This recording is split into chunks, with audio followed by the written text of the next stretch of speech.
ताकि हम चाहते हैं कि पूरे मुल्क में जो हिंदू मुस्लिम के बीच में जो गलत फहमी है, मिस मैसेज है और जो एक दूसरे की जो भावनाएं ख़राब करने के लिए कुछ संस्था बोलो या कुछ ऐसे लोग बोलो कि जो मुल्क में नफ़रत फैलाना उनका मकसद है, ऐसे लोगों से समाज को और मुल्क को बचाना ये हमारा मकसद है। इसके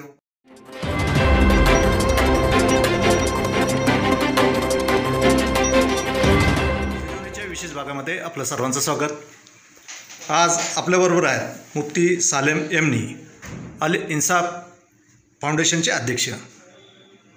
आज देशातील परिस्थिती पाहता मुफ्ती साहेबांनी ठरवलेलं आहे की देशामध्ये अमन आणि शांती बरकरार ठेवण्यासाठी त्यांनी नागपूर ते मुंबई अशी रॅलीचं आयोजन करण्याचं ठरवलेलं आहे। आपण याबाबत त्यांच्याशी खास मुलाखत करणार आहोत। तर मुफ्ती साहेब, पहिला प्रश्न माझा तोच आहे की आपण या रॅलीचं आयोजन करण्यामागील उद्देश काय? मैं तमाम हिंदुस्तान भाइयों को सबसे पहले आदाब पेश करता हूँ मेरी तरफ से। हम लोग लगभग 10 साल से पूरे मुल्क में हिंदू मुस्लिम यूनिटी पर इंसानियत अभियान मूवमेंट चला रहे हैं, ताकि हम चाहते हैं कि पूरे मुल्क में जो हिंदू मुस्लिम के बीच में जो गलत फहमी है, मिस मैसेज है और जो एक दूसरे की जो भावनाएं ख़राब करने के लिए कुछ संस्था बोलो या कुछ ऐसे लोग बोलो कि जो मुल्क में नफ़रत फैलाना उनका मकसद है, ऐसे लोगों से समाज को और मुल्क को बचाना ये हमारा मकसद है। इसके ऊपर हम लोग काम करते हैं। आणि मुफ्ती साहेब, एक महत्त्वाचा प्रश्न आहे की सध्याची परिस्थिती आपण जर बघितली की देशामध्ये धार्मिक उन्माद जो माजवण्याचा प्रयत्न चालवलेला आहे, याच्यावर तुम्ही काय काम करणार आहेत? मेरा ये बोलना है कि धर्म जो है, धर्म लड़ने और लड़ाने के लिए नहीं आता है। धर्म तो इंसान को इंसान बनाने के लिए आता है। अब जो धर्म को लड़ाई का शस्त्र बना रहे हैं वो धर्म की भी इंसल्ट कर रहे हैं, धर्म की भी तौहीन कर रहे हैं और देश के साथ भी वो गद्दारी कर रहे हैं। क्योंकि जो लड़ाई का काम कर रहा है देशवासियों में, जो घर के लोगों में ही फूट डाले, वो घर का प्रगति करने वाला शख्स कभी नहीं हो सकता। जो घर के अंदर ही घर के लोगों के अंदर फूट डाले, जो देश के अंदर देशवासियों में फूट डाले, वो देशभक्त कभी नहीं हो सकता है। हाँ, जो लोग गलत है, जिनसे गलतियां हो रही है, उसके रीजंस को जाने के भी गलत क्यों है, एक खलनायक क्यों बना, एक आदमी गलत क्यों बना, एक आदमी ने गलत काम क्यों किया, उसके रीजंस को जानना चाहिए और वो रीजंस दोबारा हमारे मुल्क में नहीं किसी के साथ में होना चाहिए, उसकी कोशिश करनी चाहिए। जब जाके मैं समझता हूँ कि देश में एकता और अखंडता आएगी तो प्रगति भी जरूर आएगी। जब तक एकता नहीं होगी, अखंडता नहीं होगी, प्रगति दूर दूर तक हमारे देश में नहीं आ सकती। आपण मध्यंतरीच्या काळामध्ये शहरामध्ये बघितलं की कुठं काय घडतं त्याचा सर्व आरोप हा मुस्लिम समाजावर येत असतो आणि त्यामुळे एक तणाव ग्रस्त परिस्थिती निर्माण होते। यावेळी हिंदू मुस्लिम एकतेला किती महत्त्व आहे? असल में जो मुसलमान को लेकर एक उनको रोल दे दिया गया है टेररिज्म का, तालिबान का, हाँ, तो ये सब बेवकूफ़ बनाने का फंडा है। जब हम मंत्रालय गए थे तो हमारी टोपी पगड़ी को देखकर लोग थोड़ा सा आश्चर्य तरीके से, जैसे आप बता रहे हो वैसे देख रहे थे। जब हम ऑफिस में बैठे मालूम पड़ा कि मंत्री महोदय खुद मुफ्ती साहब को बहुत चाहते हैं और अच्छी तरह जानते हैं और वो मुफ्ती साहब के स्वागत में वेलकम के लिए खड़े हैं, तो फिर वहाँ के जो ऑफिसर थे वो मुझसे मिले कि साहब आप किस पोस्ट के आदमी हैं कि हमारे इतने बड़े मंत्री महोदय आपको इतना चाह रहे हैं। तो फिर मैंने उनको बताया कि मैं इस्लामिक जज हूँ और मैं हिंदू मुस्लिम यूनिटी पर और मिस मैसेजेस जो दूसरे धर्मों में जा रहे हैं उसको क्लियर करने का हम लोग काम करते हैं। तो फिर वो हमसे इतने घुले मिले और फिर उन्होंने बहुत सारे इस्लाम के मुतालिक क्रॉस सवालात किए। तो जब उनको सही जवाब मिला, सही उत्तर मिला, तो वो लोग मुतमईन हुए। तो मुझे ऐसा लगता है कि हिंदू और मुस्लिम दोनों समाज के भी महल्ले अलग बन रहे हैं, एरियाज अलग बन रहे हैं, कॉलोनीज अलग बन रही है। तो पहले हिंदू मुस्लिम एक महल्ले में रहते थे तो उतनी नफरत जो पनपती नहीं थी, क्योंकि एक दूसरे को सब लोग जानते थे, उनके साथ में छोटे से बड़े वो लोग हुए। लेकिन अब मसला क्या हुआ, जो कॉलोनीज और एरिया जब अलग बनने लगे हैं तो नफरत फैलाने वालों को और नफरत की दिवाली करने वालों को एक बहुत बड़ा मौका मिला है। तो इसके लिए मैं चाहता हूं कि अगर वाकई हिंदू, मुस्लिम, सिख, ईसाई के बीच में जो लोग देश से मोहब्बत करते हैं, सभी को मोहब्बत है, किसी को बताने की जरूरत नहीं है कि इंसान को अपनी पैदा होने वाली जगह से फितरी तौर पर, नेचुरल तौर पर मोहब्बत होती है, इसको कोई दिखाने की जरूरत नहीं है। तो हिंदुस्तानी, जो भी हिंदुस्तानी है, चाहे वो हिंदू हो, चाहे मुस्लिम हो, चाहे सिख हो, उससे सर्टिफिकेट मांगा ही ना जाए कि वो देशभक्त है कि नहीं।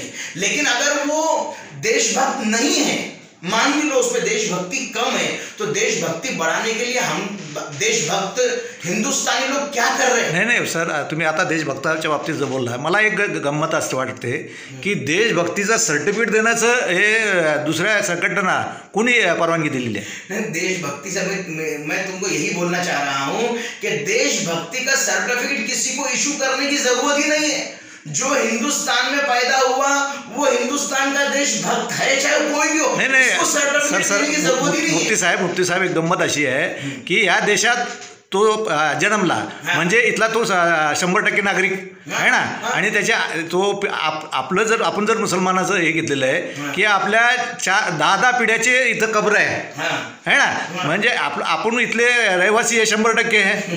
अशा वेळेस आपल्याला देश समोरचा माणूस जर आपल्यावर हे लावतो, आरोप लावतो की देशभक्त नाही, याच्यावर काहीतरी आपल्याला बोलायला पाहिजे ना। तो इसके ऊपर ऐसा है कि भाई हमारे घर के अंदर अगर कोई आदमी आके कहे कि घर तुम्हारा है, तो ये कितना आश्चर्य और कितने मतलब बेढंगा और पागलपन का सवाल है। वैसे सवाल का कोई जवाब नहीं दिया जा सकता है। इंडिया गेट है ना, इंडिया गेट, रविश कुमार साहब ने बहुत अच्छा उदाहरण दिया था कि इंडिया गेट को देखो, 64% जो लोग शहीदों के नाम है वो इंडिया गेट में मुस्लिम्स के हैं। और आगे भी मैं बोलता हूं, जब भी इस देश को संभालने की और इसकी सुरक्षा की और इसकी प्रगति के लिए कुर्बानी की, योगदान की जहां जरूरत रहेगी, मुसलमान एक नंबर रहेगा। इसकी हम पूरी कोशिश करेंगे। क्यों? कि जान लेने में नहीं, जान देने में मुसलमान को इसलिए मोहब्बत है क्योंकि जान अल्लाह के हुक्म पर देने में और वफादारी पे देने में हमको स्वर्ग मिलती है। नहीं सर, ये तो देश की प्रगति के लिए और देश की रक्षा के लिए हम सबसे पहले जान देंगे। सर, प्रश्न तुम्ही हा फार चांगला म्हणलं की देशाच्या साठी प्राण देणारे, जर आपण बघितलं भारत स्वतंत्र झाला आणि त्याच्यानंतर शहीद अब्दुल हमीद त्यांनी जे आपला प्राणार्पण केलं ते धड्यातनं उडवले गेले, म्हणजे जी, आणि त्याच्यानंतर अशी बरीच उदाहरणं आहे। परंतु हे होत असताना आपला समाज या गोष्टीकडे लक्ष देत नाही, याच्यावर आपण काय म्हणा? मेरा क्या बोलना है, देखो अभी जो लोग एक तो हिस्ट्री से नफरत करते हैं वो बेवकूफ़ है। जो आप के अंदर की जो खूबी है, पानी के अंदर की जो हकीकत है, अगर उसको छुपाने की कोशिश करेंगे तो वो छुपेंगी नहीं। हिंदू के अंदर की जो स्पेशलिटी है उसको छुपाने की कोशिश करेंगे, वो छुपेंगे नहीं। मुसलमानों में जो स्पेशलिटी है उसको छुपाने की अगर आप कोशिश करोगे तो वो छुपेंगे नहीं, वो कभी ना कभी बाहर निकलेगी। लेकिन जो लोग झूठ प्रोपेगेंडा चलाना चाहते हैं और देश को तोड़ना चाहते हैं और देशभक्ति के नाम पर और देश की मोहब्बत के नाम पर वो देश का सौदा और देश को तोड़ना चाहते हैं, वो लोगों से हिंदू मुस्लिम के लोगों को बचने की जरूरत है। उसीलिए हम लोग ये रैली निकाल रहे हैं, सर्वपक्ष सर्वधर्म के लोगों को लेके इंसानियत अभियान रैली निकाल रहे हैं कि भाई ठेकेदारी बंद करो, देश में एकता और अखंडता लाओ। एकता अखंडता होगी, मोहब्बत होगी, भाईचारा होगा तो प्रगति होगी, और प्रगति होगी तो सबके घर चलेंगे, चूल्हे चलेंगे। वरना आज अपना हिंदुस्तानी इतना परेशान है जिसकी इंतहानी, उनके रोजगार के ठिकाने नहीं है, उनके कारोबार के ठिकाने नहीं है। हर हिंदुस्तानी कर्जे के अंदर है, कोई बैंकों के कर्जे में, कोई पड़ोसियों के कर्जों में, कोई कंपनियों के कर्जों में। तो हमको रोजगार अच्छा मिले, उनको स्वास्थ्य अच्छा मिले, उनको दवा वक्त के ऊपर सही दाम में मिलनी चाहिए, उनको तालीम सही मिलनी चाहिए। आज एजुकेशन महंगा हो गया है, दवाइयाँ महंगी हो गई है, तमाम ज़रूरत की चीज़ें महंगी हो गई है। ऐसे वक्त में अच्छा इंसान अच्छा कैसे रहे वो सोच रहा है। तो हमें अच्छे इंसान को बुरा इंसान बनने से अगर रोकना है तो हमको ये भी सोचना पड़ेगा कि उनका एजुकेशन का स्टैंडर्ड जो लेवल है वो अच्छा हो। एजुकेशन के साथ में संस्कार भी दिए जाए। आज एजुकेशन बहुत बढ़ गया, लेकिन अच्छे संस्कार, अच्छी तरबियत और अच्छे जो एम और मकासद है उन बच्चों को नहीं मिल रहे। तो बच्चे सिर्फ पैसे कमाने के लिए IAS, IPS, डॉक्टर, इंजीनियर बन रहे, क्योंकि साथ में खिदमत करना है, लोगों की मदद करना है, लोगों की दुआएं लेना है और मेरा भी घर जो है वो खुशहाल रहे, मुझे ऐसा अच्छा इंसान बनना है। ये सोच विचार बचे ही नहीं है। संस्कार वाले, तरबियत वाले, जिसने तुम्हें पैदा किया उसको तुम भूलकर, अगर उस अल्लाह की जात को तुम भूलकर या तुम उसको परमेश्वर बोलते हो, गॉड बोलते हो, अरे जिसने तुम्हें पैदा किया वो एक मकसद के लिए पैदा किया, अच्छे इंसान बनो। एक 60-70 साल की जिंदगी है, उसमें कोई अच्छे उदाहरण वाले काम करो और अच्छे इंसान बन के दुनिया से जाओ। अच्छे बिजनेसमैन बनो, अच्छे डॉक्टर बनो, अच्छे IAS बनो, अच्छे IPS बनो। ये विचारधारा नहीं है। शेवटचा प्रश्न माझा आहे की आता जर आहे आणि त्याच धर्तीवर मला वाटतं तुमची ही काय म्हणजे इन्सानियत अभियान आहे आणि त्याचाही उद्देश तोच होता की माणसाने माणसाला जोडावं। आणि या देशाची जर आपण बघितलेलं आहे की सर्वात मोठं सौंदर्य आपण जर बघत असतो की रस्त्याने जात असताना कोणाचाही ॲक्सिडेंट हो, आणि आज आपल्या देशाची अखंडता एकताचं सर्वात मोठं उदाहरण असतं।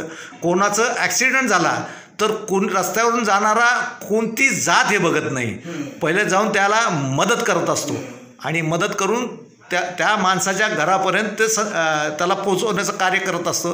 ही फार मोठी या देशाची एक देणगी आहे। आपण जे आत्तापर्यंत स्वतंत्र झाल्यापासून आत्तापर्यंत आपण एकाबरोबर राहिलं, तर शेवट तुम्ही याचं करत असताना लोकांना काय संदेश द्या? मैं कहता हूँ ये जो आप इंसानियत की मिसाल दे रहे हैं, एक्सीडेंट होने के बाद हिंदुस्तानियत उसकी जागती है और वो हिंदुस्तानी भाई बोलकर उसको हॉस्पिटल में पहुंचाता है। बल्कि जब एक्सीडेंट होने टाइम पे आपकी माया जागती है, हिंदुस्तानियत जागती है, इंसानियत जागती है, तो वैसे भी आप जो है बाकी होश में भी रहना चाहिए। आपका नशा उस वक्त में नहीं रहना चाहिए, बल्कि 24 घंटे आप इंसानियत रहे। एक्सीडेंट होगा तो ही आप हिंदुस्तानी है, यानी इसका मतलब हमें हिंदुस्तानी बनना है तो एक्सीडेंट एक दूसरे का करना है, नहीं। ऐसा नहीं होना चाहिए। जो उदाहरण आपने दिया बहुत अच्छा उदाहरण है, कम से कम इतनी इंसानियत तो हिंदुस्तान में बची है। का नेचर है, यही आपका नेचुरल है, यही नेचुरल की विद्यापीठ बढ़ना चाहिए। म्हणजे जो आप कह रहे ना, ये आपके अंदर की आवाज है। म्हणजे और जो नफरत की भावना है और जो नफरत की विचारधारा है वो दिमाग की है। दिल की विचारधारा तो ये है कि वो कोई है, कौन से पक्ष का, कौन से धर्म का है, वो नहीं देखना, मुझे मदद करना है क्योंकि ये मेरा एक माँ बाप की औलाद है। हम सब शेवटी तुमचा प्रयत्न आहे की माणसाला माणसाशी जोडायचं आणि सर्व भारतीयांमध्ये प्रेमाचं नातं निर्माण करायचं। त्यामुळे भारत हा सक्षम होईल आणि सक्षम भारतासाठी हे उचललेलं तुमचं अभियान आहे। तर आपण आलात, आमच्या न्यूज़ चॅनलला, झिरो न्यूज़ला मुलाखत दिली, आपलं धन्यवाद। बहुत बहुत शुक्रिया। मैं एक हमारे इंसानियत अभियान का स्लोगन है, इंसाफ लाओ, इंसानियत बचाओ, नफरत की आग से भारत बचाओ। मैं तमाम भारतवासियों से गुजारिश करूंगा कि इंसानियत अभियान रैली जो नागपुर टू मुंबई जनवरी के लास्ट वीक में निकलेगी और फिर बाद में Mumbai to gate of India, Bombay से इंडिया गेट दिल्ली तक भी ये रैली जाएगी 2024 में। 2023 के अंदर नागपुर टू मुंबई रहेगी। मैं चाहता हूँ कि इसमें तमाम ही सियासी पक्ष के लोग और अलग अलग धर्म के लोग इसको लें और हर गांव हर देहात और एक एक फर्द और एक एक शख्स के दिल दिमाग में हिंदुस्तानी और एकता और अखंडता का एक ऐसा जुनून उनके अंदर आए कि हम लोग नफरत की भाषा को पसंद ना करें, नफरत के भाषण को पसंद ना करें, नफरत के कमेंट्स को हम लोग पसंद ना करें। हम मोहब्बत को पसंद करें, मोहब्बत की बात करने वालों को पसंद करें, जोड़ने की बात को पसंद करें और गले मिलने की बात को पसंद करें, तभी हमारा देश प्रगति करेगा।